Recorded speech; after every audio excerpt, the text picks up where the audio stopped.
Good morning మిత్రమా. మరొక అంశంతో మీ ముందుకు. ఏంటి అనంటే, మొన్న వెనెజువెలా దేశం మీద దాడి చేసి, ఆ దేశ అధ్యక్షుడిని బందీగా తీసుకువెళ్ళినటువంటి అమెరికా మరొక దాడికి పాల్పడింది. జనవరి 7, 2026 నాడు ఏం చేసింది అనంటే, ఉత్తర అట్లాంటిక్ మహాసముద్రంలో రష్యా దేశపు జెండాను కలిగి వెళ్తున్నటువంటి చమురు నౌకను పట్టుకొని సీజ్ చేసింది అమెరికా. ఈ దాడి చేయడానికి దానికి సహకరించినటువంటి దేశము బ్రిటన్. మరి ఎక్కడ సీజ్ చేసిందనంటే, ఉత్తర అట్లాంటిక్ మహాసముద్రంలో ఐస్లాండ్ దక్షిణ తీరానికి 190 మైళ్ళ దూరంలో సీజ్ చేసింది. మనం ఒకసారి వరల్డ్ మ్యాప్‌ను చూస్తే ఇది ఉత్తర అట్లాంటిక్ మహాసముద్రం. ఉత్తర అట్లాంటిక్ మహాసముద్రం ఇది ఐస్లాండ్. ఐస్లాండ్‌కు దక్షిణ తీరానికి అంటే ఇక్కడ ఈ ప్రాంతంలో సీజ్ చేసింది మిత్రమా. అంటే ఇది ఇక్కడ ఉన్నటువంటి అమెరికా ఇక్కడ వెళ్తున్నటువంటి నౌకను సీజ్ చేసింది. మరి ఈ నౌక పేరేంటి? దాని విశేషాలేంటో చూద్దాం. చూస్తే సీజ్ చేసినటువంటి నౌక పేరు మ్యారినెరా. దీని పాత పేరు వచ్చేసి బెల్లా 1. దీని మీద రష్యా దేశపు జెండా ఉంది. దీని మ్యారినెరాతో పాటుగా సోఫియా అనేటటువంటి మరొక నౌకను కూడా సీజ్ చేసింది. ఈ సోఫియా నౌక మీద మాత్రం ఏ దేశానికి చెందినటువంటి జెండా కూడా లేదు. మ్యారినెరా మీద మాత్రం రష్యా దేశపు జెండా ఉంది. మొదట ఈ మ్యారినెరా నౌక బెల్లా 1 అనే పేరుతోటి గుయానా దేశపు జెండాను పెట్టుకొని ఆ ఉత్తర అట్లాంటిక్ మహాసముద్రంలో ప్రయాణం చేస్తూ ఉంది, కరేబియన్ సముద్రం వైపు వెళ్తూ. అయితే ఎప్పుడైతే ఈ అమెరికా మరియు బ్రిటన్ సైన్యాలు వస్తున్నాయని గమనించిందో, ఆ బెల్లా 1 నౌకలోని సిబ్బంది ఆ గుయానా దేశపు యొక్క జెండాను తొలగించి రష్యా దేశపు యొక్క జెండాను తగిలించడమే కాకుండా రష్యా దేశం యొక్క రిజిస్ట్రేషన్ను కూడా పెట్టుకున్నారు. అయినప్పటికీ కూడా ఈ అమెరికా మరియు బ్రిటన్ రెండు కూడా దాడి చేసి సీజ్ చేశాయి. అంటే రష్యా దేశపు జెండాను తగిలించుకుంటే మనం ఈ ఆపద నుంచి బయటపడొచ్చు అని గమనించినప్పటికీ కూడా అది ఏమాత్రం తగ్గకుండా సీజ్ చేసింది అమెరికా. మరి ఎందుకు సీజ్ చేసింది అమెరికా అంటే తన వాదన తాను వినిపిస్తూ ఉంది. ఎందుకు నేను సీజ్ చేశానంటే అమెరికా చెప్తా ఉంది చూడండి. ఇరాన్ మద్దతున్నటువంటి హెజ్బొల్లా మిలిటెంట్లకు ఆయుధాలను సరఫరా చేస్తుంది.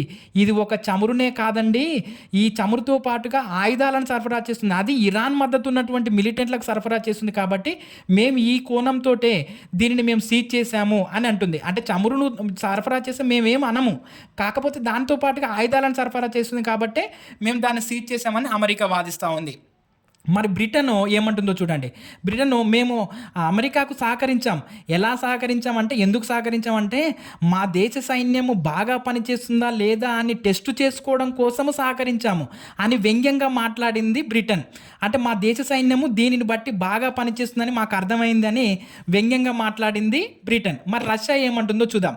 రష్యా ఏమంటుందనంటే, ప్రస్తుతం మా నౌక అంతర్జాతీయ నియమ నిబంధనలకు అనుగుణంగానే ఉత్తర అట్లాంటిక్ మహాసముద్రంలో ప్రయాణం చేస్తూ ఉంది. దట్టు ఇంకోటి ఏంటంటే, సముద్ర చట్టం 1982 ప్రకారం ఒక దేశానికి చెందినటువంటి నౌకను మరొక దేశము సీజ్ చేసేటటువంటి అధికారమే లేదు.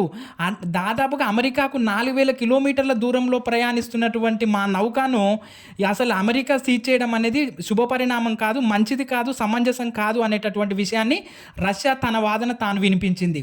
మరి దీనితో ఆగినటువంటి ట్రంప్ ఇంకొక చట్టాన్ని కూడా రూపొందించాడు. ఏంటి అనంటే, రష్యాపై ఆంక్షల చట్టం 2025. ఈ చట్టం ప్రకారము రష్యా నుంచి చమురు కొంటున్నటువంటి దేశాల మీద 500% సుంకాలు విధించనుంది అమెరికా. ఈ చట్టం యొక్క ప్రభావము బాగా ఎదుర్కొనేటటువంటి దేశాలు ఏంటంటే భారత్, బ్రెజిల్, చైనా. ఈ 3 దేశాలు ఈ చట్టం వలన బాగా ప్రభావితం అవనున్నాయి. ఎందుకు ఇంత చట్టాన్ని రూపొందించావయ్యా ట్రంప్ గారు అని మనం అడిగితే ఏమంటున్నానంటే, రష్యా ఉక్రెయిన్ మధ్య యుద్ధాన్ని ఆపడం కోసమే నేను ఈ చట్టాన్ని రూపొందించాను. రష్యా మరియు ఉక్రెయిన్ మధ్య యుద్ధాన్ని ఆపాలంటే రష్యాతోటి మాట్లాడు, ఉక్రెయిన్ తోటి మాట్లాడు, కానీ ఇతర దేశాల మీద ఎందుకనంటే, ఈ దేశాలు ఆ దేశం దగ్గర చమురుకొని ఆ దేశానికి ఆర్థిక బలాన్ని చేకూరుస్తున్నాయి. కాబట్టి ఆ దేశం యొక్క ఆర్థిక వ్యవస్థను బలహీనపరిస్తే రష్యా నా చేతిలోకి వస్తుందనేటటువంటి విషయాన్ని చెప్తున్నాడు డొనాల్డ్ ట్రంప్.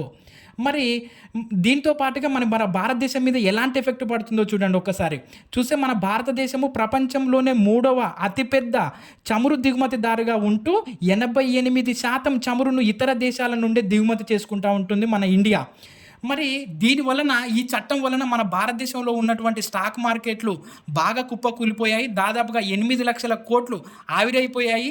మరి ఇంతటితో ఆగనటువంటి ట్రంప్ ఈ మరిన్ని చర్యలకు పాల్పడతాను నేను వినకుంటే, ఓ దేశాలారా రష్యాకు సహకరించవద్దు మీరెవ్వరు కూడా అని అంటున్నాడు డొనాల్డ్ ట్రంప్. మిగిలిన పరిణామాలు ఎలా ఉండబోతా ఉన్నాయి? వెనజువేలాలో ఎవరిని అధ్యక్షురాలిగా నియమించాడు? తను చెప్పితే వినేటటువంటి వాళ్ళని మాత్రమే వెనెజువెలాలో మరియు రష్యాను కూడా ఏ విధంగా ఇబ్బంది పెట్టబోతా ఉన్నాడనే విషయాన్ని మీకు మరొక వీడియోలో అందిస్తాను మిత్రులారా. మన వీడియోని తప్పకుండా సబ్స్క్రైబ్ చేయండి, లైక్ చేయండి, షేర్ చేయండి మిత్రులారా.